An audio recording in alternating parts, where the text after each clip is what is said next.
পালপাড়ায় রয়েছে নদিয়া জেলার সব থেকে প্রাচীন মন্দির।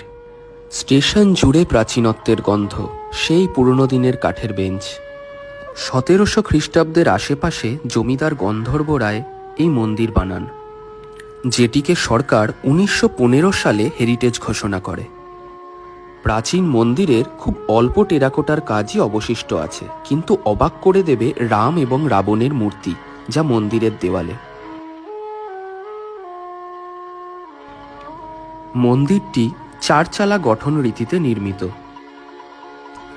1896 সালে প্রকাশিত list of ancient monument in Bengal এই বইটিতেও এই মন্দিরটির উল্লেখ পাবেন। নদিয়া জেলা জুড়ে বাঙালির কত যে ইতিহাস ছড়িয়ে রয়েছে তার ইয়ত্তা নেই। জমিদার জমিদারি কেউই নেই, রয়ে গেছে এই অমর কীর্তি।